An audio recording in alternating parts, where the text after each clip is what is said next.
Shivaya. Good morning.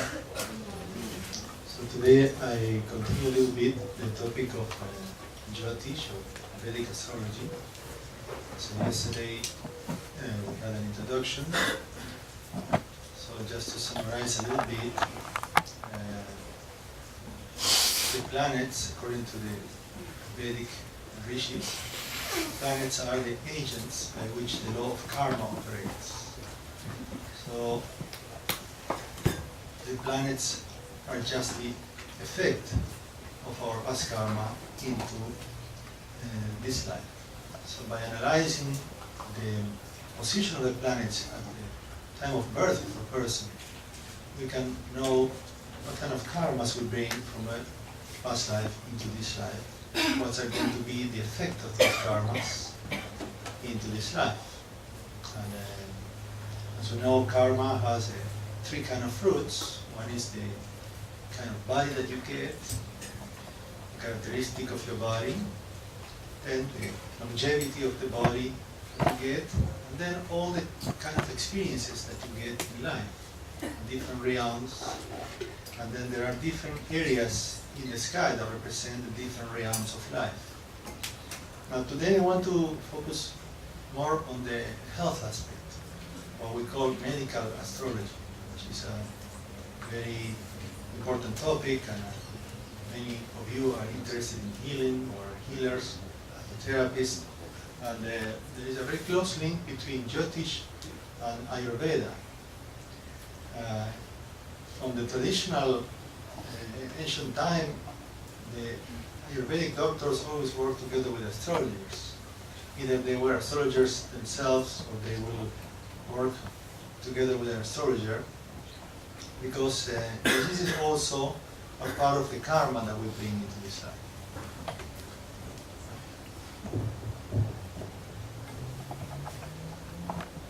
Most of the diseases that we get, it is because of some kind of past karma. Of course, the lifestyle you do in this life also affect what happens with your health. But even sometimes you can see some people living a healthy life, but still they get some disease.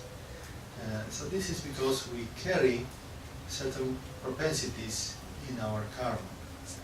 So when we look at the sky, the whole body of a person is represented there, with all the organs and all the different doshas.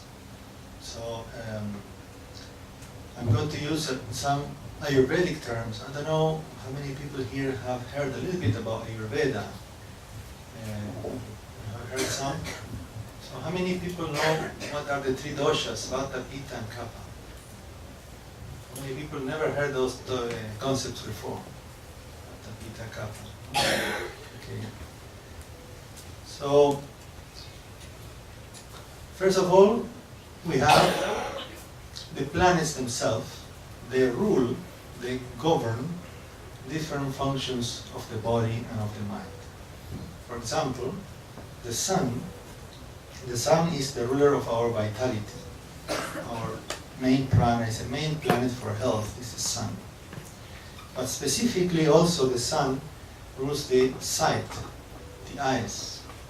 So any problem with the sun will create also a problem with the eyes and sight. Also the sun is very important for the bones, the strength of our bones. And also our digestion. You know, the sun, we call it the solar plex. That's the area of the sun. The sun creates the Agni, the Chatar Agni, which is our digestive capacity. So any problem, any karmic problem you have with the sun will also affect you in your digestion. The heart also, the pumping of your heart and the blood circulation is also caused by the energy of the sun. So those are areas that relate to the sun. The moon rules all the fluids, liquids of our body, and also the blood. Usually blood problems are related with problems with the moon in the chart. But also the Kapha dosha, of course the sun is a Pitta planet, it's the fire element. And the moon is a kapha planet, and it governs all the mucus and phlegm in our body.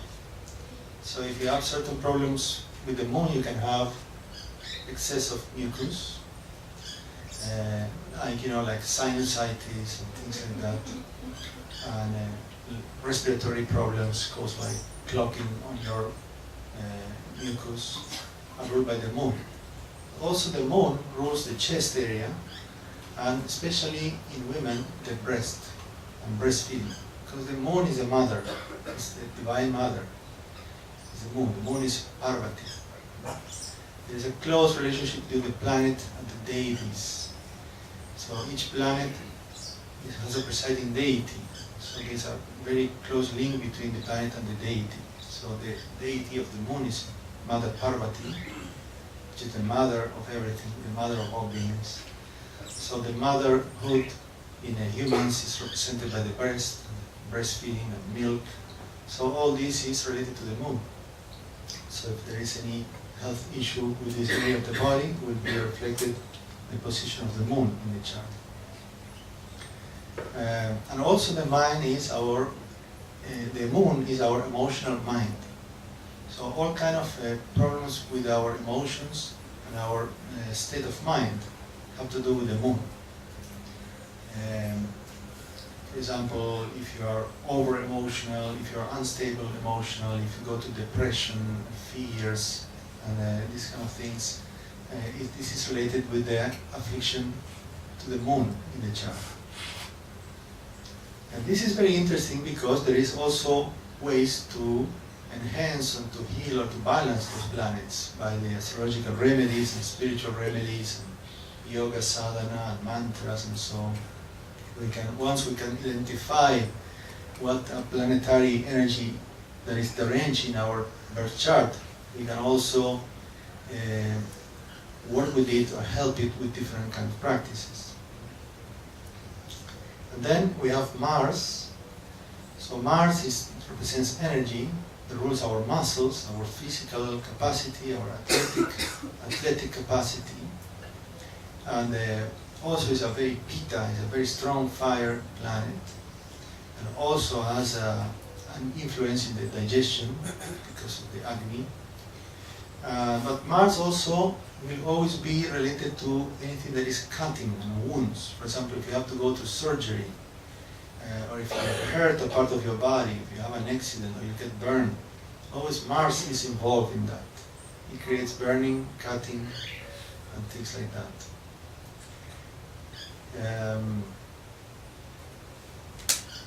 He, of course, is a very Pitta planet, I mentioned. Then we have Mercury. Mercury has a mixture of the three doshas, but it tends to affect more the Vata, because Mercury is the mind. When the mind is very active, then the Vata gets aggravated.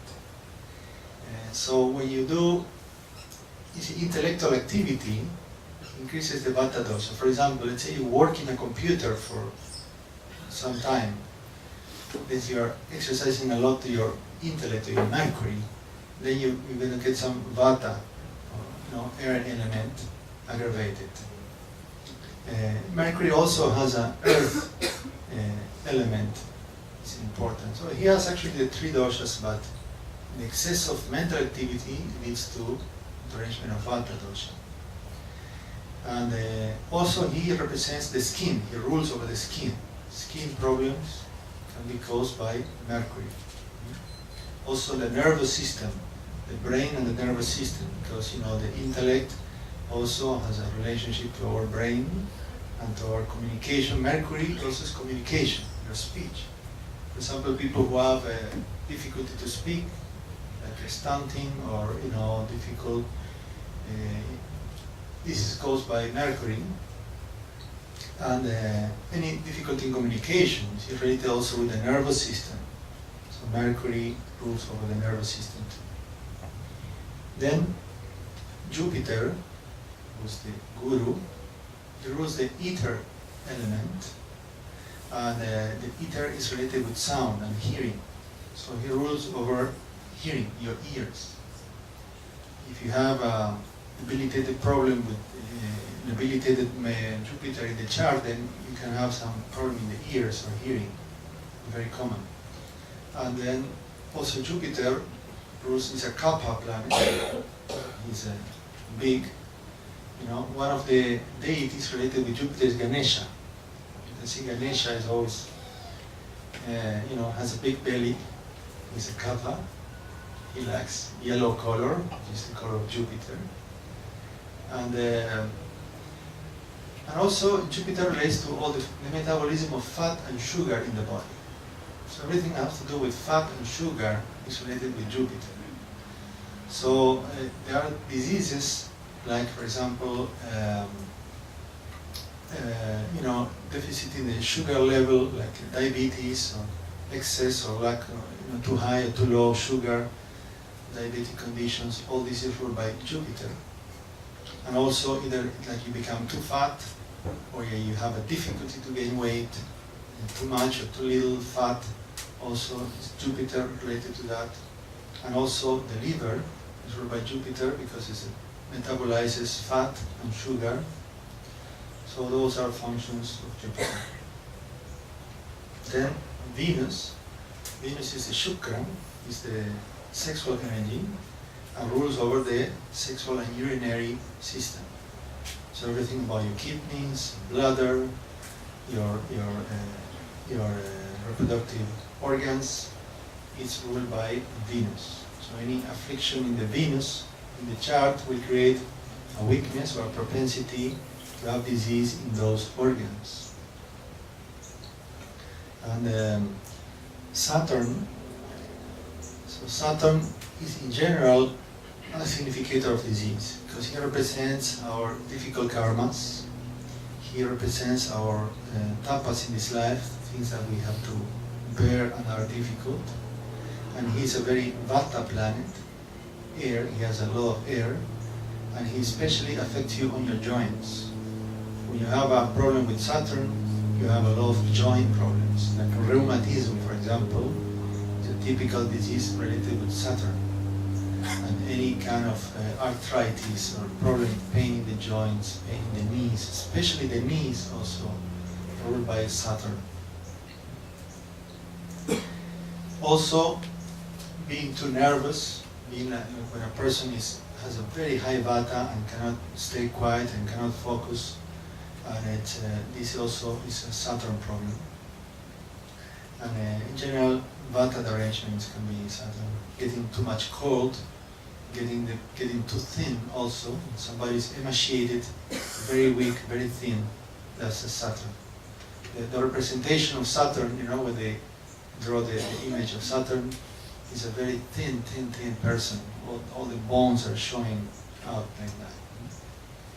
And sometimes you see a person, sometimes you can look at somebody, when you study astrology and you've seen a lot of charts, you can look at somebody and you know the planetary types just by seeing the constitution of the body.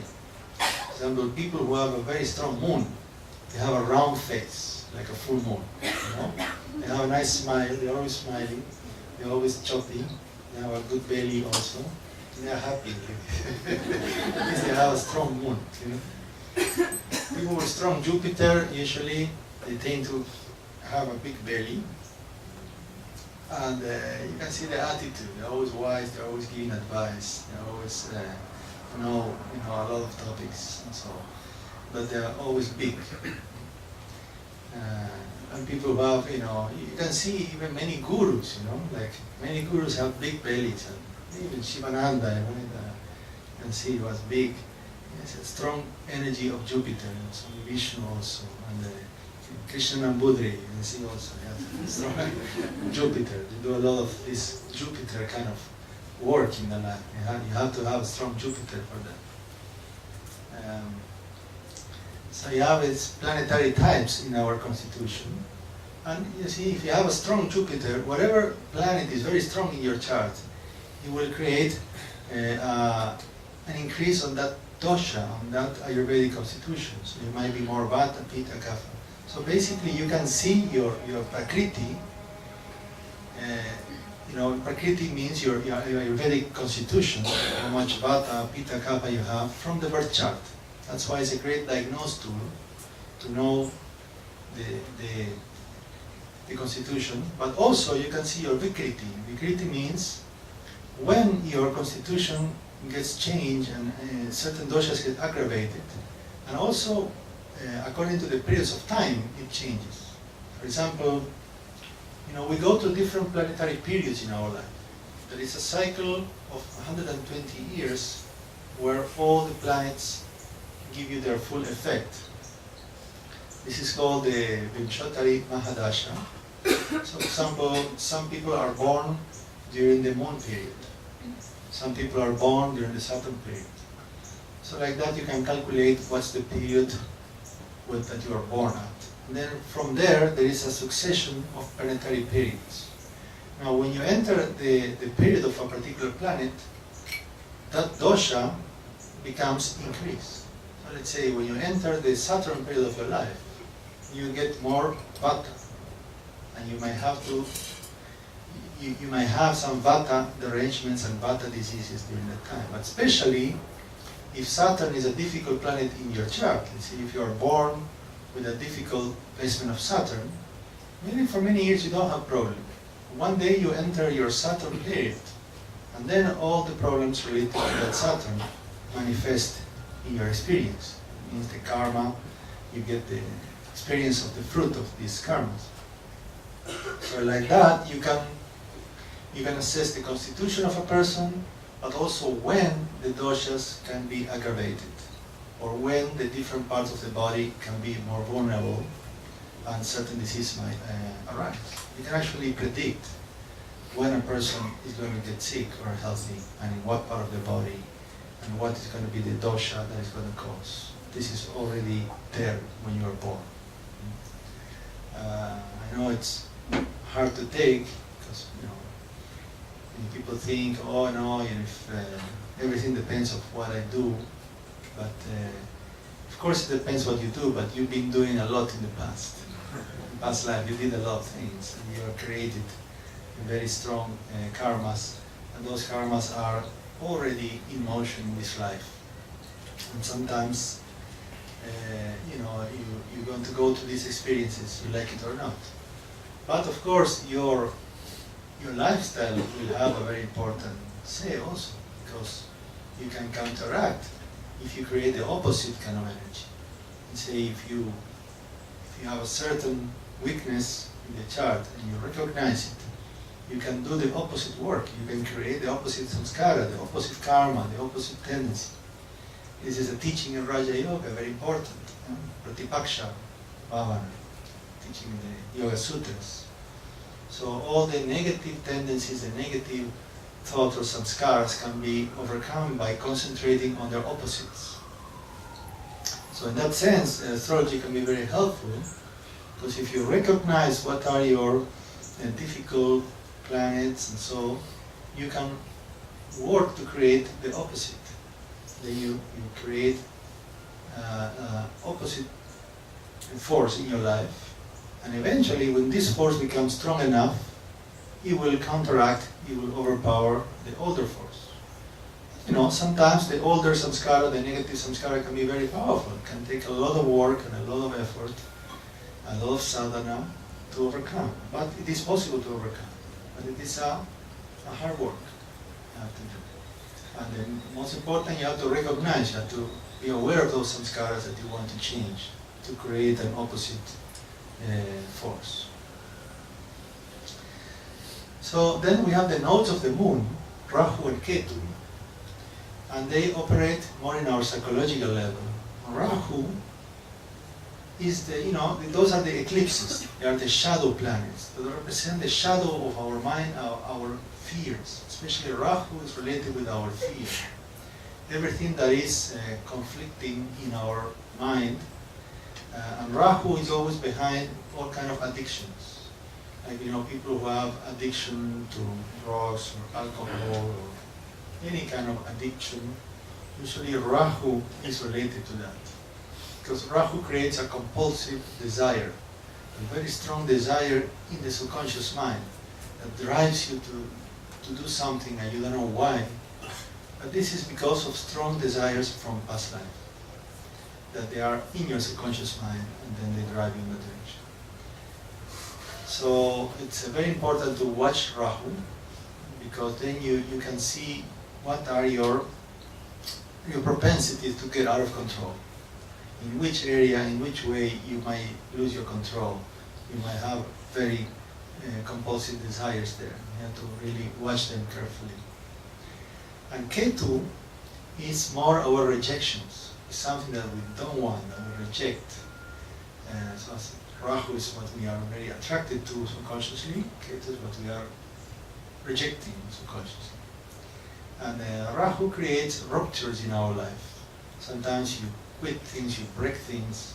It can be a positive force. It can be a very helpful planet because it creates detachment.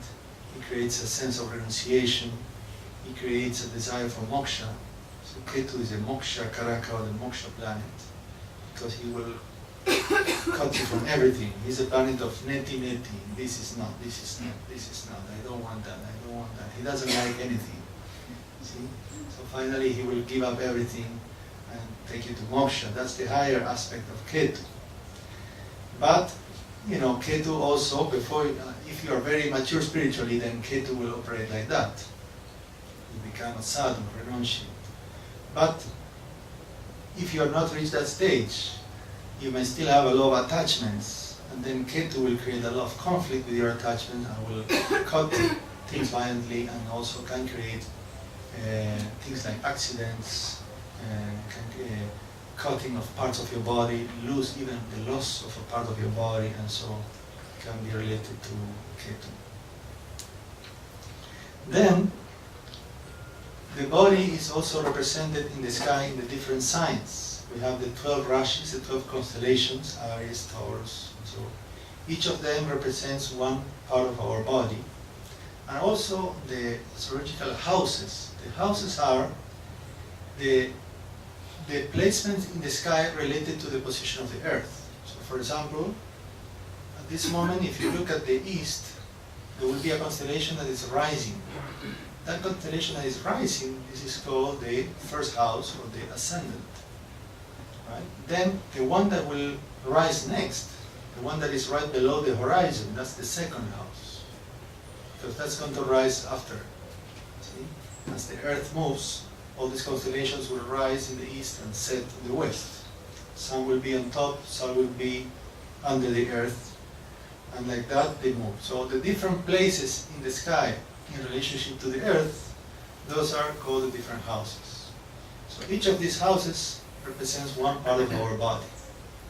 So for example, Aries and the first house, they represent your head. So if you have a malefic planet in your first house, you can have problems or injuries in the area of your head. Also the hair. The second house is the face and the neck. And also Taurus is the neck and the face. And that includes the throat, the teeth, the gums. And then the third house is the upper part of the chest and the upper limbs. So your arms, shoulders, hands, this is the third house. So if you have bad planets, what we call afflicted planets, in this third house, you might have a lot of pain on your shoulders, problem on your shoulders, in your elbows, in your hands, or in the upper respiratory system. If you have very strong, good planets in the third house, then you can have a lot of strength in your arms, and you can do something very interesting in your life. You might have some kind of talent with your hands. Like I can mention Dr. Lederman. So he has a very good planet in the third house. That's why he does very good work. And I actually can recommend his work. He's an excellent therapist, manual therapist. Yes, he has a good planet in the third house. Like that, many masseurs and people, chiropractors and so, they have a benefic planet in the third house. Then you have this skill. If you have bad planets in the third house, then your arms and your hands and so are a weak area of your body. And the third house also is related to Gemini. Gemini is the third house, third sign. Then the fourth house is the chest. So the chest, the lungs, the heart is there, the breast. This is ruled by the fourth house, and Cancer. Cancer is the fourth sign. So the same thing, benefic or malefic planets there can have an influence on those organs. Then the fifth is the upper portion of your abdomen, which includes the stomach, the liver, the pancreas, and the spleen. This area is ruled by the fifth house and Leo. Then the lower part of the abdomen, which is the intestines, it is the sixth house and Virgo. The seventh house is the area of your reproductive organs and kidneys, in the lower back. And this is ruled by the seventh house and Libra. The eighth house is like your Muladhara chakra, the base of the spine, the area of the anus, and the rectum. If you have difficult planets there, you can have like hemorrhoids and things like that. But this is a very important house also for spiritual activities. Most of people who do serious yoga sadhana, they have important planets in the eighth house, because that's where the Kundalini is. That's the dormant Shakti, the Muladhara chakra. That's the seat of Kali. So the eighth house can be very destructive. It's like Kali. Kali can destroy your ego, but just for the purpose of liberating the soul. So the eighth house, always the planets in the eighth house, can create a lot of pain in your life, but also they will bring you to, they will awake you spiritually. They will create the purification of your karma that you need in order to awake your higher dormant spiritual power. But in the physical body, from the point of view of health, then it corresponds to the area of the rectum, anus, and so on, and the external genital. Like the internal genital, the inner part is the seventh house, and the external part is the eighth house. Then the ninth house, and the eighth house is Scorpio also. The ninth house is the area of your hips and your thighs. Thighs and hips, ninth house and Sagittarius. The 10th house is the knees. The legs in general, but specifically the knees, and also this is Capricorn. Then the 11th house is the calves and the ankles, which correspond also to Aquarius. And the 12th house is the feet. Any problem with your feet, you have to see some planets in the 12th house or in Pisces also. And also the 12th house is important for sleep. Like if you have sleeping disorders, if you sleep too much, or if you sleep too little, those could be some planets affecting you in the 12th house or in Pisces. So you can do, when you want to diagnose the body and predict, and so then what you look is, you see what kind of planets are there in those houses. If those planets are what we call benefic or malefic, those are categories that we use in Jyotish, or if they are in place in auspicious position or in inauspicious position. And then you also look at the ruler of that house. For example, suppose your first house is Gemini. Then the ruling planet Gemini will be Mercury. Then you can see the position of Mercury. If Mercury is strong, then your first house will be strong. If Mercury is afflicted, your first house will be afflicted. Therefore the head, let's say, which is the first house, will be afflicted if you are, for example, a Gemini ascendant, you have a problem with Mercury. But if you are a Leo ascendant, then if the sun is afflicted, which is the ruler of Leo, then you will have a problem in the head. So like that, for each person will be different according to your ascendant sign and the position of the houses. And so on. So you can analyze the different planets, the different houses, the different signs, and by that you get a whole representation of the body and the karma related with the body. And then you will look at the different planetary periods to see when those planets become active. Because the karmas are latent there, the planets are like asleep until they wake up in a certain moment of your life. When they wake up, they deliver the karmas. The karmas are already there, but you don't see them, you don't experience them. Only at a certain time of your life you experience them. So you can calculate when these planets become awakened and they will deliver these karmas. So each of the planets, depending what it's doing in your chart, will give you either good or bad results during their periods. And we can also see the transits. So they will have an effect on your doshas and on your health in general. So what can you do about it? What can you do to compensate that? Well, yoga, of course, is always a very great thing to do, because through yoga you are working not only on your physical body, remember you're also working on your astral body.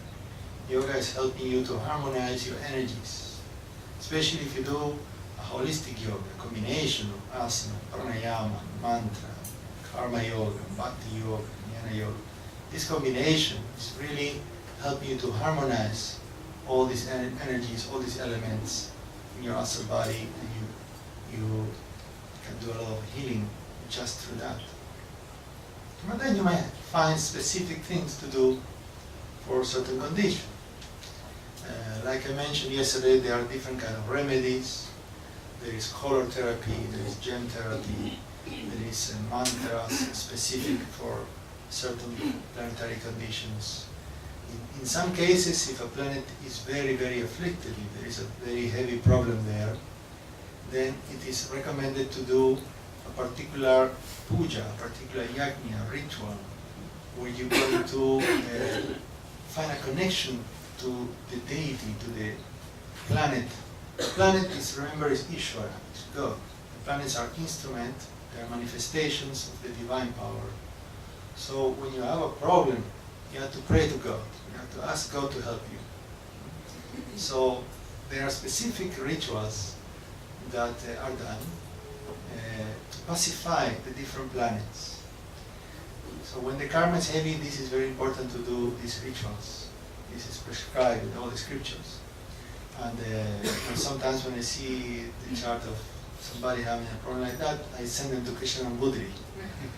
Then he can do particular puja for you with the specific mantras, with specific offerings and so.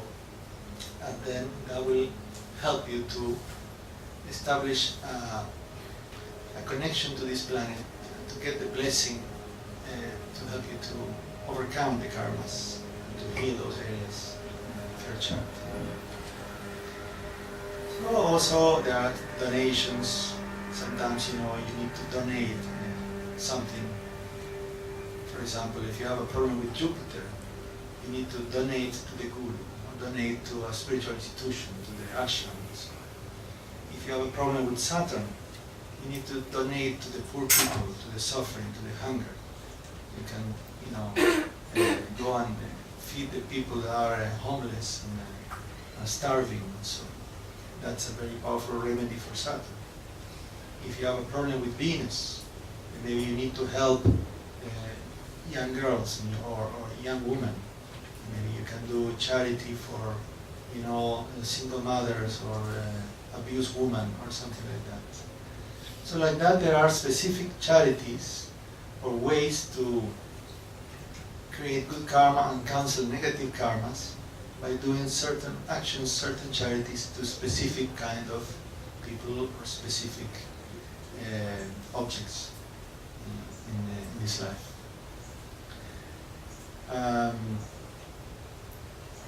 Gem also is very helpful. What the gems do, they increase the strength. It's like they are like little amplifiers of certain frequency. It is always good to wear the gem of the planet, which is the ruler of your ascendant. For example, let's say if you are Aries ascendant, Mars is the ruling planet. If you are Taurus ascendant, Venus is the ruling planet. So because your ascendant represents your health in general, your strength in general. So wearing the gem of the ruling planet is like something that will help you to stay stronger. Doesn't mean it's going to cancel all the karmas. It's not that it's going to solve all your life and all problems, but still is an element that is going to contribute to the healing process by enhance your strength. So like that you can calculate. And then there are other planets in the chart that are helpful. Like for example, the ruler of the 5th house and the ruler of the 9th house. Those are the houses that have to do with your punya, or your good past karmas. Your good past karmas are seen in the 5th house and in the 9th house. So also the planet that rules those houses, those are the helpers in your life. So also by wearing a gem related to this planet, or the color of this planet, or also the deity related to this planet will be always helpful to you. So doing the pujas, this deity and so. So you can do different kind of puja. You know, puja is always good. You can never make a mistake because it's always devotional practice. But you know, you can do a puja either to a planet that is afflicting you, to ask for, you know, for forgiveness, for help to purify your karma. You can also do pujas to the planets that are helpful to you, to be protectors, to guide you, to establish a stronger connection to them. So like that you can analyze the chart. And then there are other planets which are your enemy planets, represent your papa. And those planets you should never wear a gem related to this planet, because it's going to increase the problem. So you have to see, sometimes some people wear a wrong kind of gem. And gems, they have a power, they have an effect. So you have to be careful with that. Also, even colors also. Colors are not as strong as the gems, but still they have a very strong effect. Then there are also yantras. Like you see also the priests, they throw yantras, the puja to yantras, also specific yantras for planets and for certain deities. Also you can even wear a yantra in your body, you can have a yantra in your house, and just this shape. In the same way a mantra is a protector, it's a sound, the yantra is a shape, it's a form. So sound and form always go together. So the yantra is a particular shape that will create a particular energy in the environment and in the psychic level. So yantras are also traditional astrological remedies. So I don't want to extend myself too much. I want to finish early today. The TTCs, you have a pranayama class this morning. You have to go early to do some sun salutations before. And now if you want, I have 5 minutes, I can answer some questions. Is there any questions? Yeah? Okay. If you don't know the specific time that you were born, If you don't know the specific time you were born, can you still do a relevant health chart? You know the day, but you have no idea the time. well, it is not so precise. You can still see some things. You will still see some general indications there, but not so precise. To really be precise, you need to know your birth time. Sometimes you can find out the birth time by doing something called the birth time rectification. But that's a long time-taking process. I mean, for doing that, you do the reverse thing. It's like you have to tell me all your life what happened in your life. You know, this day, this happened to me, at this age, this happened and this happened. And then you look and you see at what time of the day the chart is showing all these things. Then you can say, okay, now this is your birth time. Then from there, maybe you can see other things. But that takes a lot of time, and it always can be more subject to mistakes also. So it can be done. But if you know your birth time, that's the best. Then you can see a lot of details. And then initially you wanted to ask something. When you say the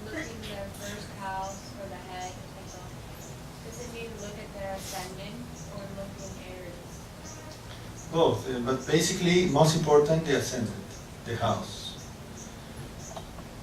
There is one rule when we practice Jyotish. We always look for more than one indication. There must be several indications showing one thing.